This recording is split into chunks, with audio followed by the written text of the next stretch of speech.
শহরের এক বাসায় পাশাপাশি দুটি পরিবার বাস করত। এক ঘরে ছিল এক মুসলিম পরিবার, মা, বাবা ও তাদের এক কিশোরী মেয়ে ও ছোট্ট একটি ছেলে। অন্য ঘরে থাকত এক হিন্দু পরিবার, মা বাবা দুজনেই চাকরিজীবী আর তাদের একমাত্র কন্যা 10 বছরের আদুরে মেয়ে। দুটি পরিবারের মধ্যে ছিল গভীর বন্ধন। ধর্ম ভিন্ন হলেও তারা একে অপরকে পরিবারের মতো ভালোবাসত। হিন্দু মেয়ের মা বাবা দুজনেই চাকরিজীবী হওয়ার কারণে তাদের মেয়ে বেশিরভাগ সময় কাটাত মুসলিম পরিবারের কাছে। প্রতিদিন সকালে মুসলিম মেয়েটি তার মায়ের কাছ থেকে কোরআন শিখত।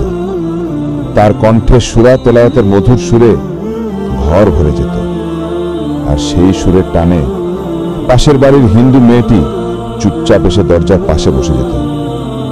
সে তাকিয়ে থাকত যেভাবে মুসলিম মেয়েটির মা মৃদু কণ্ঠে কোরআনের অর্থ বোঝান, নবী সাল্লাল্লাহু আলাইহি সাল্লামের হাদিসের গল্প বলেন আর নামাজের মাহাত্ম্য শেখান।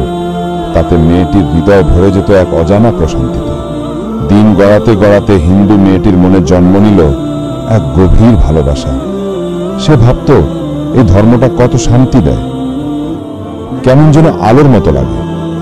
একদিন সাহস করে সে বলল, আন্টি, আমি আপনার ধর্মটাকে খুব ভালোবেসে ফেলেছি, আমি কি ইসলাম শিখতে পারি? মুসলিম মহিলার চোখ ভিজে উঠল।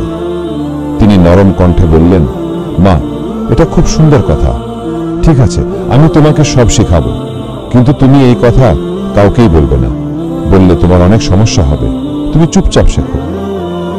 মেয়েটি সম্মতি দিল। সেদিন থেকে শুরু হলো তার গোপন পথ চলা।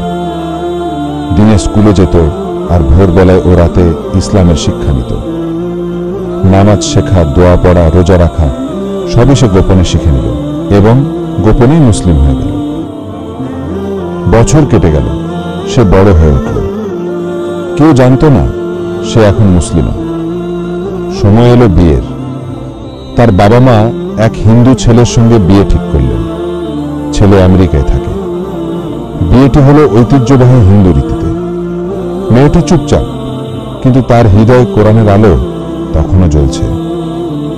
বিয়ের কিছুদিন পর সে তার স্বামীর সাথে আমেরিকা চলে গেল। নতুন সংসার, নতুন জীবন, কিন্তু পুরনো ভালোবাসা এখনো ঠিকই আছে, আল্লাহর প্রতি ভালোবাসা। সে গোপনে নামাজ পড়ে, কোরআন তেলাওয়াত করে, রোজা রাখে। প্রতি রাতে তাহাজ্জুদের সময় চোখ ভিজে যায় তার, হে আল্লাহ, তুমি আবার ঈমান অটুট রেখো। 2 বছর পর সেই সংসারে অন্ধকার নেমে এল। তার স্বামী হঠাৎ মারাত্মক অসুস্থ হয়ে পড়ল। চিকিৎসায় ধরা পড়ল ক্যান্সার। বড় বড় হাসপাতাল, দামি ওষুধ, সব চেষ্টা ব্যর্থ। স্বামী দিন দিন শুকিয়ে গেল, মেয়েটি ভেঙে পড়ল। এক রাতে মেয়েটি স্বামীর পাশে বসে নরম স্বরে বলল, তুমি কি আমার একবার চেষ্টা করতে দেবে? স্বামী হেসে বলল, চেষ্টা? বড় বড় ডাক্তার যেখানে পারল না, তুমি কি করতে পারবে?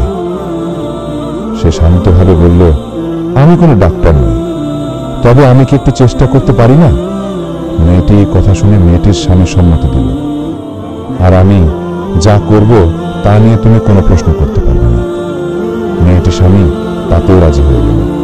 পরের দিন থেকে শুরু হলো তার গোপন কোরআনের চিকিৎসা। সে প্রতিদিন স্বামীর জন্য কোরআনের অনেক দোয়া পড়ে তাকে ঝাড়ফুঁক করত। পানিতে ফু দিয়ে সেই পানি খাওয়াতো, কালো জিরার মধু খাওয়াতো, আর গভীর রাতে উঠে তাহাজ্জুদের নামাজে কাঁদত, হে আল্লাহ, তুমি আমার স্বামীকে সুস্থ করে দাও। 3 মাস পর সে আবার গেল ডাক্তারের কাছে চেক আপ করতে। ডাক্তার রিপোর্ট দেখে হতভম্ব। তিনি বললেন, এটা কেমন করে সম্ভব? আপনার শরীরে তো ক্যান্সারের কোনো চিহ্নই নেই। স্বামী বিস্ময়ে স্ত্রীর দিকে তাকালো। তুমি কি করেছিলে? কোন মন্ত্র পড়েছিলে? মেয়েটি হাসল, চোখে জল। আমি কোনো মন্ত্র পড়িনি, আমি কোরআনের দোয়া পড়েছি, আল্লাহর কাছে কেঁদেছি, আল্লাহর রহমতে তুমি সুস্থ হয়েছ। স্বামী হতবাক, তার চোখে অশ্রু, মনে এক অচেনা প্রশ্ন, তুমি কি মুসলিম? মেয়ে কি মাথা নিচু করে বলল, হ্যাঁ, বহু বছর আগে ইসলাম গ্রহণ করেছি, গোপনে পালন করতাম। আমি আল কুরআন ও হাদিসে পড়েছিলাম, কুরআন হলো সকল রোগের শেফা এবং কালোজিরাতে আছে মৃত্যু ব্যতীত সকল রোগের ঔষধ। আমি শুধু আল্লাহর উপর ভরসা করে চেষ্টা করেছি। আল্লাহ আমার সেই চেষ্টাকে সফল করে দিয়েছে। স্বামী ধীরে ধীরে বলল, যে ধর্মে আমি নতুন জীবন পেলাম, আমি সেই ধর্মকেই মানতে চাই। মেয়েটির চোখ ভিজে গেল। সে স্বামীর হাতে হাত দিয়ে কালেমা পরিয়ে দিল। দুজনেই কেঁদে ফেলল, আনন্দে, ভালোবাসায় আর ঈমানের আলোয়। সেদিন থেকে তাদের জীবন বদলে গেল। নামাজে শান্তি পেল, দোয়ায় মুক্তি পেল, আর আল্লাহর কৃপায় নতুন জীবন পেল। এই গল্প শুধু ধর্মান্তরের নয়, এটা ভালোবাসা, বিশ্বাস আর আল্লাহর অসীম করুণার গল্প। যখন মানুষ নিঃস্ব হয়, তখন আল্লাহই তার পথে আলো জ্বালিয়ে দেন। যে হৃদয়ে সত্যিকার ঈমান জন্মায়, সেই হৃদয় একদিন পুরো পৃথিবীকে আলোকিত করে তোলে।